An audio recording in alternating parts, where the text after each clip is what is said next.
And a special thank you to Erica, because today America is a nation in grief, a nation in shock, and a nation in mourning.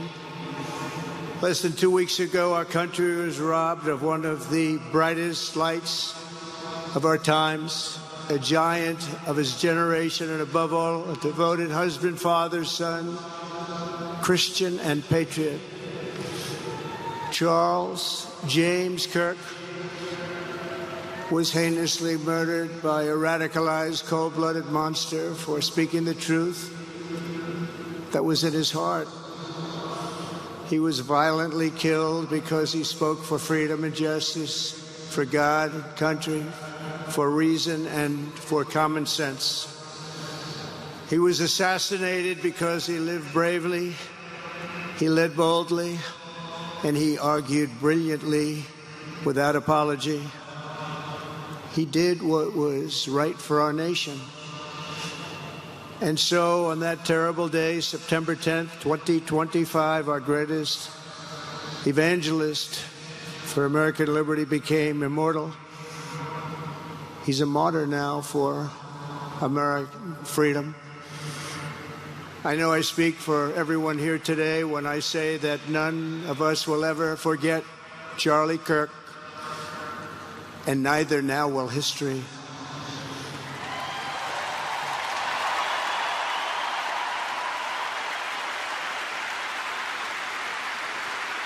Because while Charlie has been reunited with his Creator in heaven, his voice on earth will echo through the generations, and his name will live forever in the eternal chronicle of America's greatest patriots. He will live forever. To Charlie's incredible and beautiful widow, Erica, we know the weight of this monumental loss is almost unbearable. But even in the midst of heartache and pain too great to even fathom, you have somehow found the strength and deep faith to be a comfort to millions and millions of people. And thank you very much, Erica. Thank you very much.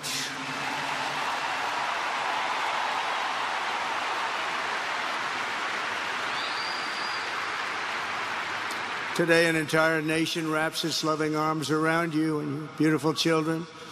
We share in your immense and overwhelming sorrow, and we vow that we will do everything we can to ensure that your children grow up in a land where their father is honored and revered as a great American hero. That's what he is.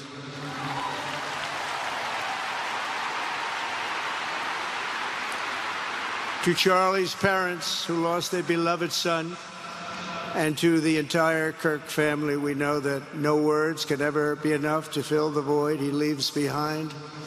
That's a void that just can't be filled.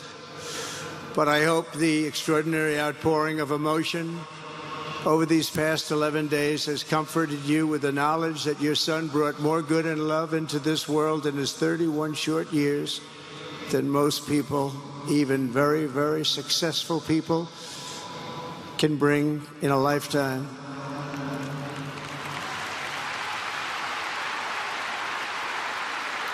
Charlie Kirk loved America with everything he had, and as we can see so clearly today, America loved Charlie Kirk.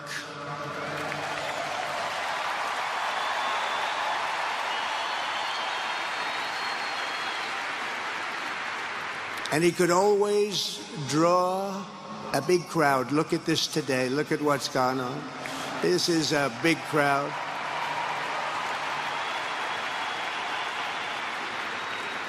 Here today we have the Vice President of the United States, J.D. Vance. We have the Speaker of the U.S. House of Representatives, Mike Johnson.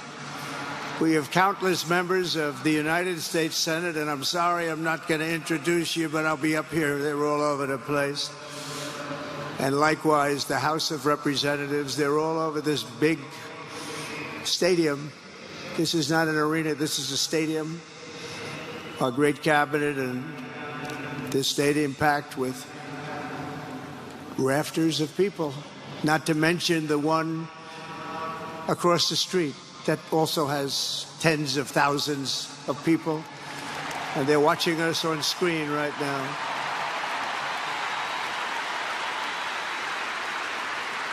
And I'm sorry we couldn't get you in. If anybody would like to give up your seat, please walk across the street. But this is like an old-time revival, isn't it? An old-time revival.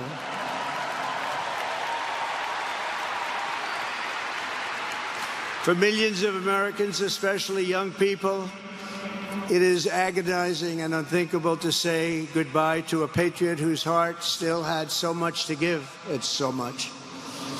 Raised in the suburbs of Chicago, Charlie was filled with a patriotic spirit from his youth, and he was an all-American in everything he did. And one of the last things he said to me is, "Please, sir, save Chicago." We're going to do that. We're going to save Chicago from horrible crime.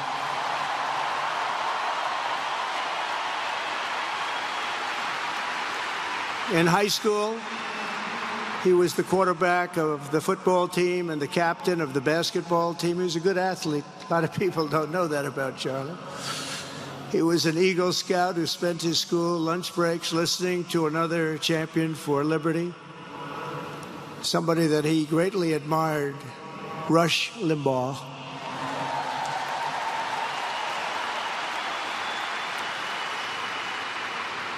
But what was even more important to Charlie than politics and service was the choice he made in the 5th grade, which he called the most important decision of his life, to become a Christian and a follower of his Savior, Jesus Christ.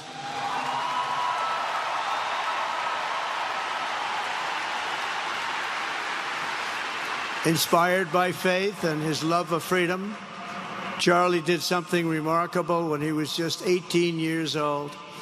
On the advice of a mentor who told him to put off going to college because he was doing so well, he devoted his life to converting young people to the conservative cause. How did he do? Take a look. How did he do?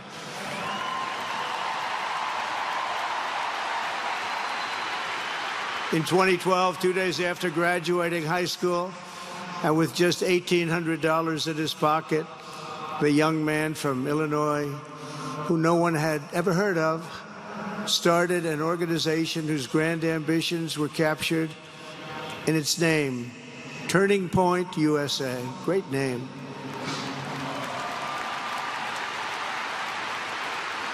And I have a feeling it's going to be bigger and better than ever before. Does that make sense? It's going to be bigger and better than ever before. Look at what's happening. 12 years ago, Charlie walked onto his first college campus, the very liberal University of Wisconsin at Madison. He set up a card table and put up a sign with 3 words: "Big government sucks." Could you believe that? That's Charlie. That day, Charlie talked to every student who approached him, most of whom were probably quite a bit older than he was. Finally, after many hours, he found the first ever Turning Point chapter leader. His first year out of high school, Charlie traveled 300 days raising money and taking his message to campuses all over the country. He lived out of his parents' basement, and they actually loved having him there. They loved Charlie. Everybody loved Charlie. And on the couches of friends and supporters, he lived off couches for 2 years, 3 years, then life started getting a little bit different, but he was always the same. For 5 years, he refused to take a paycheck, but day after day, he worked from 5 a.m. in the morning till 11 p.m. in the evening, always. His staff remembers that he wore Walmart jeans and T-shirts from the Goodwill store. Remember the Goodwill store? It wasn't easy, but Charlie wasn't in it for money at all, never has been. Money was never his thing.